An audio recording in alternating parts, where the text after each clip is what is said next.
الحمد لله نحمده ونستعينه ونستغفره ونؤمن به ونتوكل عليه ونعوذ بالله من شرور أنفسنا ومن سيئات أعمالنا من يهده الله فلا مضل له ومن يضلله فلا هادي له ونشهد أن لا إله إلا الله وحده لا شريك له ونشهد أن سيدنا ومولانا محمدا عبده ورسوله أما بعد فقد قال الله تبارك وتعالى في الكلام المجيد والفرقان الحميد في شان حبيبه مخبرا وآمرا إن الله وملائكته يصلون على النبي يا أيها الذين آمنوا صلوا عليه وسلموا تسليما اللهم صل على سيدنا محمد وعلى آل سيدنا محمد وبارك وسلم الصلاة والسلام عليك یا رسول اللہ وعلى آلك وأصحابك یا حبیب اللہ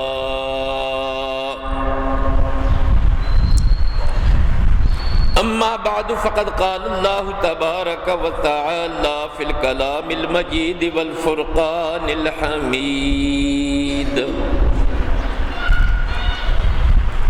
إن الصلاة تنهى عن الفحشاء والمنكر صدق الله العظيم وبلغنا رسوله النبي الكريم ونحن على ذلك لمن الشاهدين والشاكرين والحمد لله رب العالمين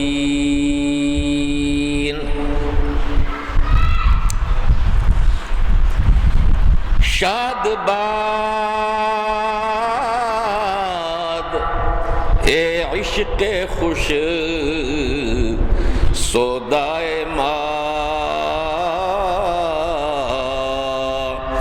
اے طبیب جملہ علت ہائے ماں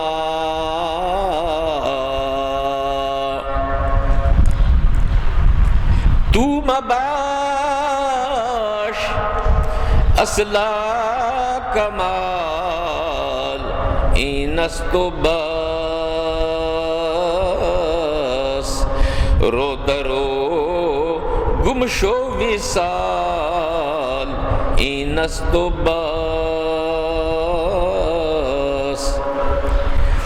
کار سازے کار ماں در کار ماں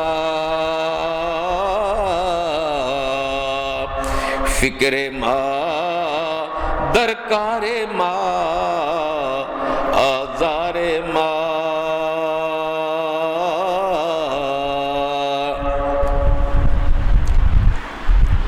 حمد و صلات کے بعد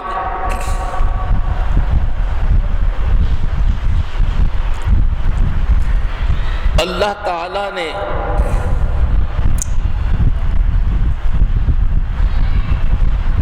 معراج کی رات کو اپنے پیارے محبوب صلی اللہ علیہ وسلم کو بے شمار نعمتیں عطا فرمائیں. فأوحى إلى عبده ما أوحى. اللہ تعالیٰ نے اپنے بندے کو، محبوب کو جو عطا کیا وہ عطا کیا.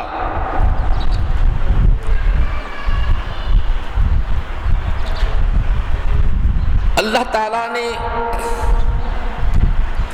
شب معراج حضور علیہ السلام کو بے شمار فضیلتیں عطا فرمائیں اور اپنی امت کے لیے، حضور کی امت کے لیے اللہ تعالیٰ نے 50 نمازوں کا تحفہ عطا فرمایا.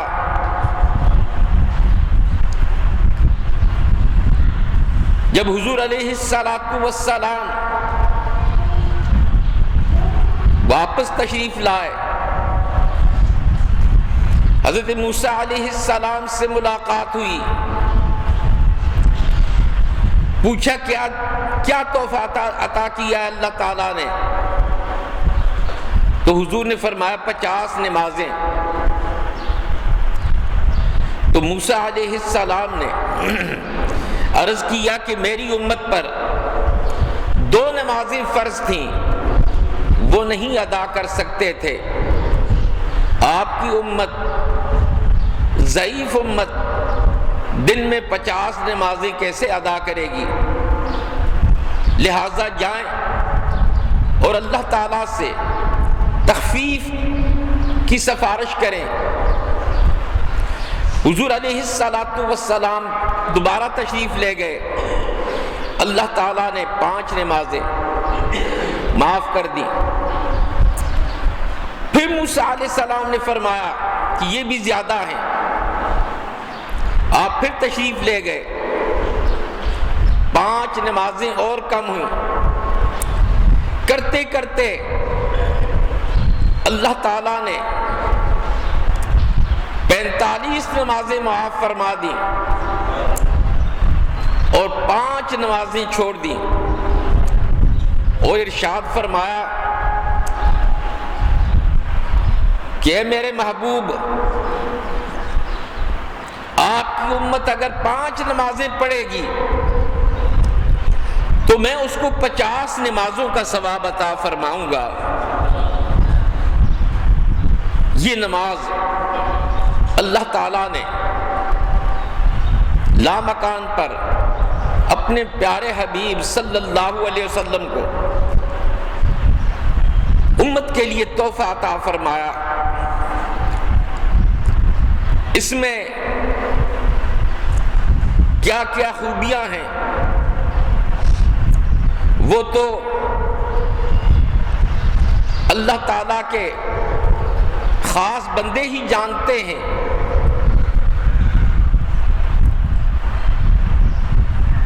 مگر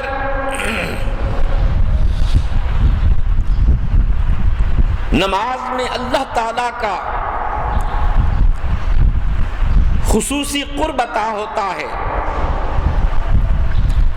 اس لیے حضور نے فرمایا الصلاۃ معراج المؤمنین،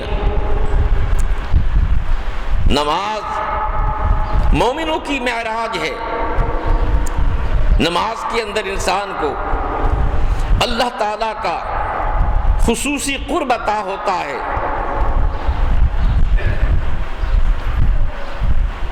نماز اللہ تعالیٰ کی وہ پسندیدہ عبادت ہے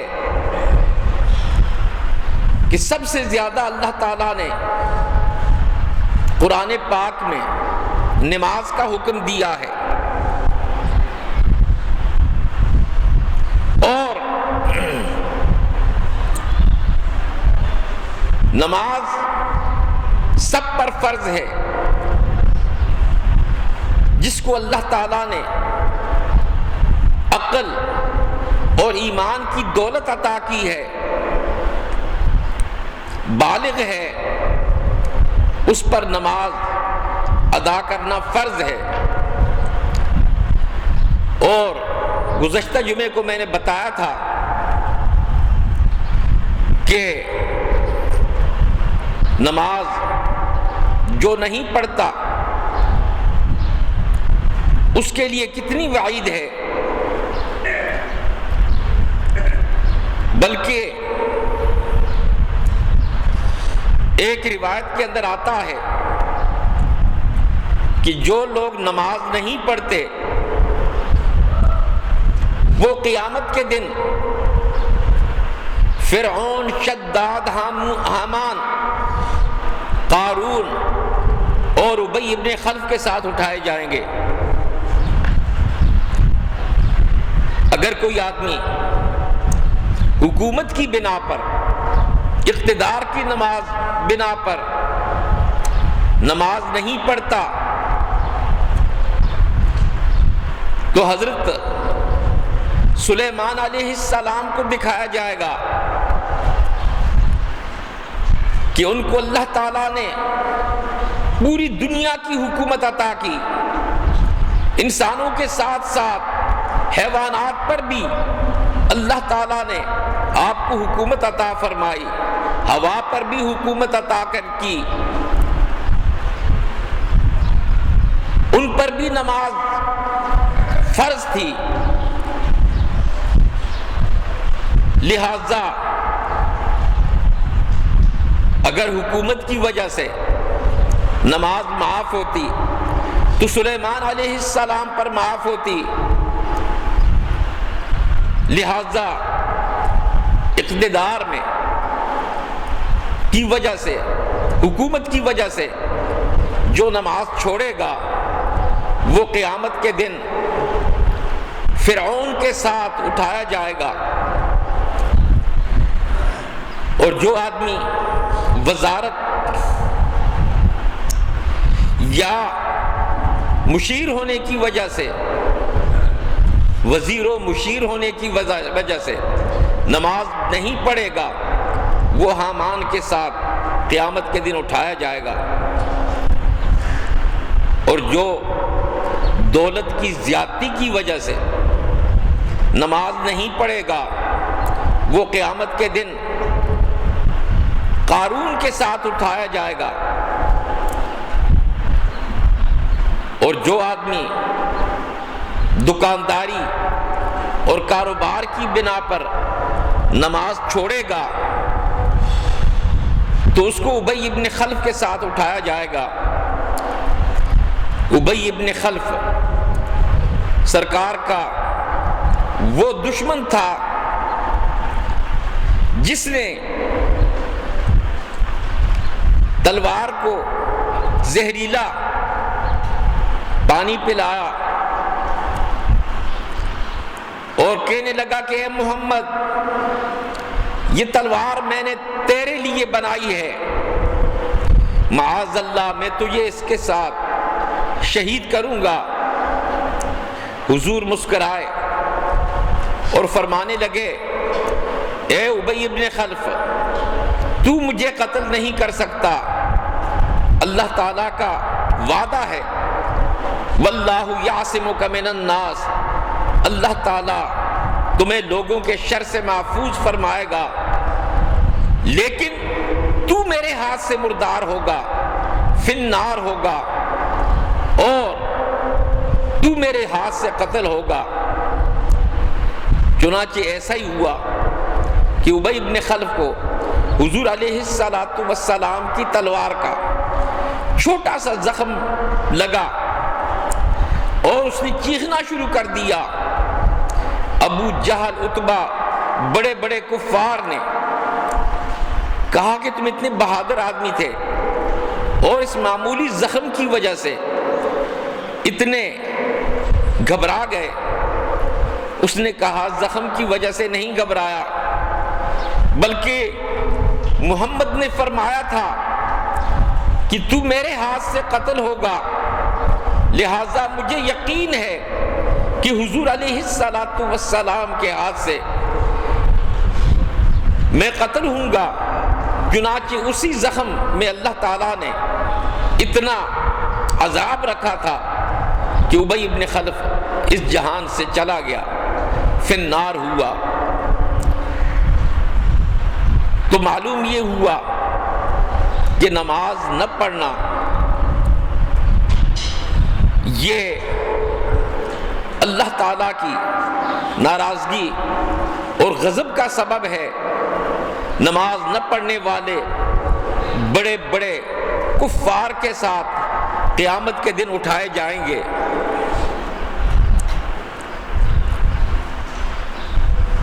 نماز نہ پڑھنا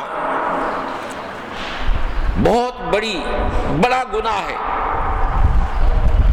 شیطان 1000 مرتبہ بہتر ز بے نماز، کا سجدہ پیش آدم این پیش حق نہ کرد۔ شیطان کا گناہ کے گناہ سے بے نمازی کا گناہ زیادہ ہے کہ شیطان نے آدم علیہ السلام کے سامنے سجدہ نہ کیا اور راندہ درگاہ ہو گیا، اور بے نمازی خود خدا کے سامنے سجدہ نہیں کرتا، مگر کافر اس لیے نہیں ہوتا کہ یہ گناہ کبیرہ ہے ایمان کی وجہ سے، ورنہ اس کا گناہ نماز نہ پڑھنے والے کا بہت سخت ہے۔ نماز کسی سے معاف نہیں ہوئی۔ آج کل بعض قلندری اور بے دین پیروں نے نماز کو چھوڑ دیا ہے، نماز نہیں پڑھتے اور الٹی سیدھی کفریہ باتیں منہ سے نکالتے ہیں، کہتے ہیں کہ ہماری نماز دائمی نماز ہے، ہم ہر وقت نماز میں رہتے ہیں، حالانکہ یہ بکواس ہے، کفریہ کلمہ ہے کہ 5 وقت کی نماز پڑھنا یہ کسی سے معاف نہیں ہو سکتی، بڑے سے بڑا ولی ہو، بڑے سے بڑا غوث ہو، قطب ہو، بڑے سے بڑا ولی یا نبی ہو، اللہ تعالیٰ نے کسی کو نماز معاف نہیں فرمائی۔ سرکار غوث پاک شیخ عبد القادر جیلانی غوث سمدانی رحمت اللہ تعالی علیہ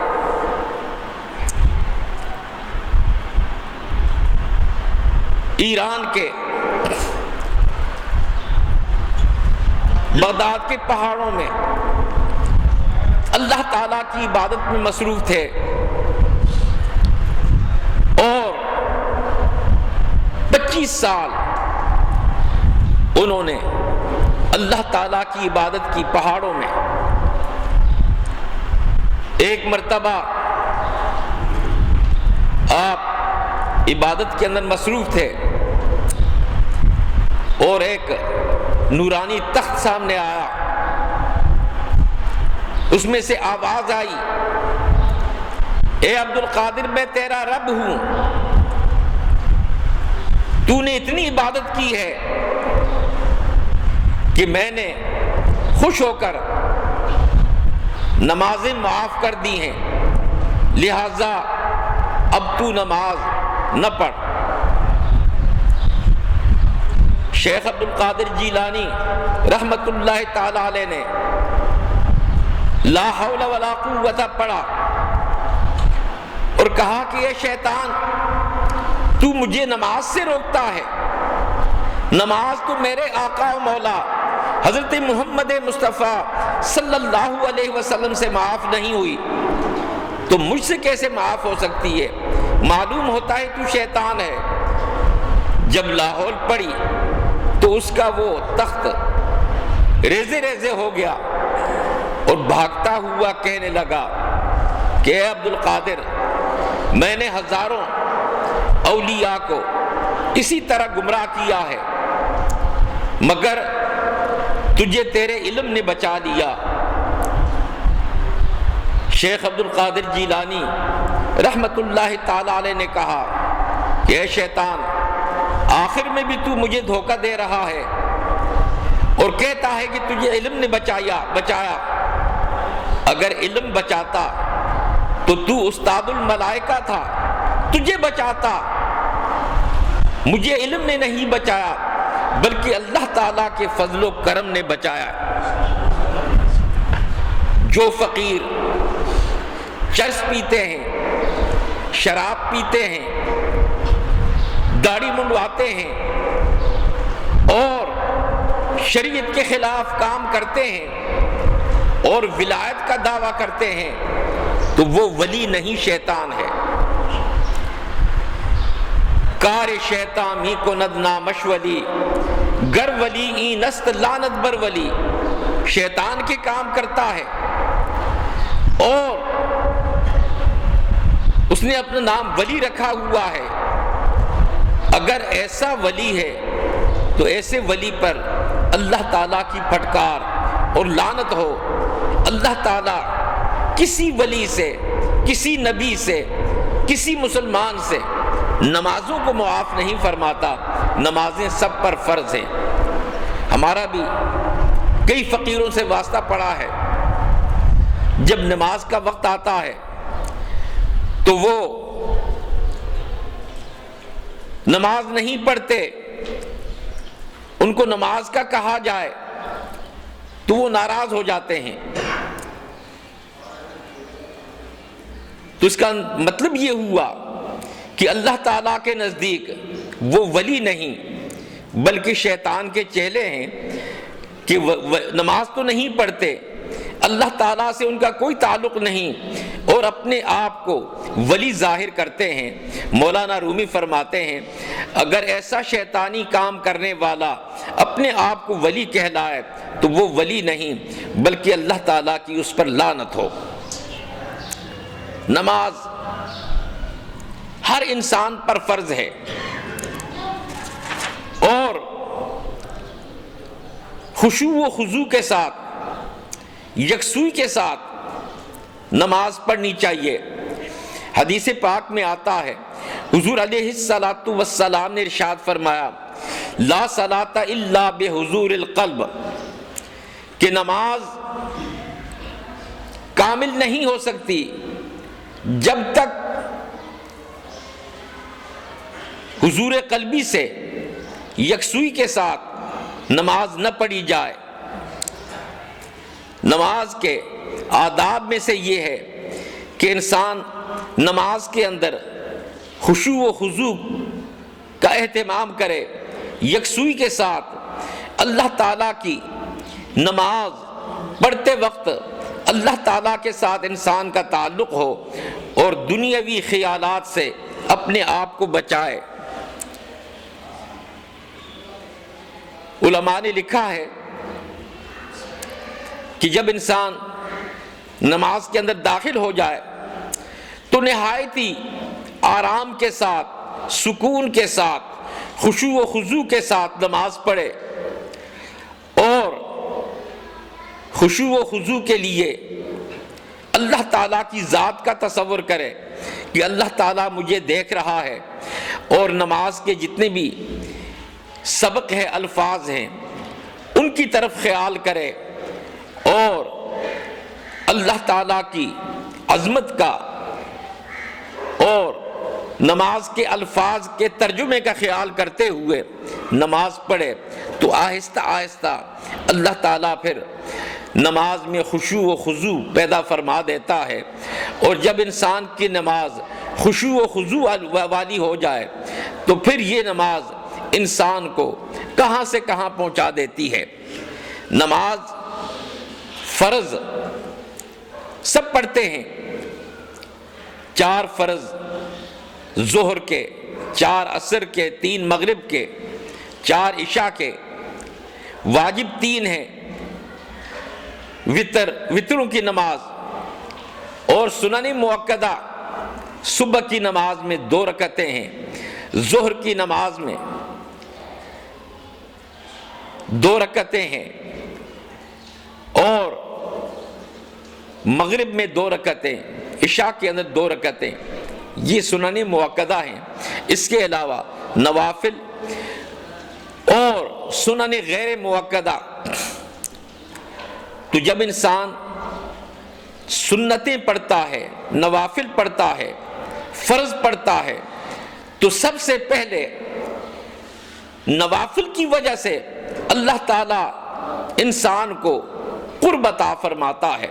حدیث پاک میں آتا ہے، حضور سرور کائنات صلی اللہ علیہ وسلم نے ارشاد فرمایا کہ جب انسان کثرت سے نفل پڑھتا ہے تو اس کو اللہ تعالیٰ کا قرب حاصل ہو جاتا ہے، اور جب اس کو اللہ تعالیٰ کا قرب حاصل ہو جائے، قرب نوافل، تو اللہ تعالیٰ فرماتا ہے کہ میں اس کے ہاتھ بن جاتا ہوں جن سے وہ پکڑتا ہے، میں اس کے پاؤں بن جاتا ہوں جن سے وہ چلتا ہے، میں اس کی زبان بن جاتا ہوں جس سے وہ بولتا ہے۔ گویا اس نفل پڑھنے والے انسان کے جتنے بھی کام ہیں وہ تمام کے تمام اللہ تعالیٰ کی طاقت سے ہوتے ہیں، اور اللہ تعالیٰ اس کو اپنا قرب عطا فرماتا ہے۔ اور جب انسان کو اللہ تعالیٰ اپنا قرب عطا فرمائے تو آسمانوں پر بھی اللہ تعالیٰ کے فرشتے اس سے محبت کرتے ہیں، اللہ تعالیٰ بھی اس سے محبت کرتا ہے، اور زمین کے لوگ بھی اس سے محبت کرتے ہیں۔ تو معلوم یہ ہوا کہ نماز نوافل پڑھنے سے قرب خداوندی حاصل ہوتا ہے، اور جب قرب خدا حاصل ہو جائے تو اللہ تعالیٰ کی طاقت سے وہ اس دنیا کے اندر رہتا ہے، اور اللہ تعالیٰ اس پر خصوصی عنایت فرماتا ہے۔ اور قرب فرائض، اس کے بعد فرائض کا قرب انسان کو ملتا ہے، اور یہ وہ قرب ہے کہ جس سے اللہ تعالیٰ انسان کو مجدد بنا دیتا ہے، غوث قطب بنا دیتا ہے، ابدال بنا دیتا ہے، اور اللہ تعالیٰ کا خاص اس کو قرب حاصل ہوتا ہے۔ تو نماز وہ بنیادی عبادت ہے کہ جس کے ذریعے انسان کو اللہ تعالیٰ اپنا قرب عطا فرماتا ہے۔ اللہ تعالیٰ ہم سب کو صحیح معنوں میں خشوع و خضوع کے ساتھ، یکسوئی کے ساتھ نماز پڑھنے کی توفیق عطا فرمائے۔ وآخر دعوانا الحمد للہ رب العالمین۔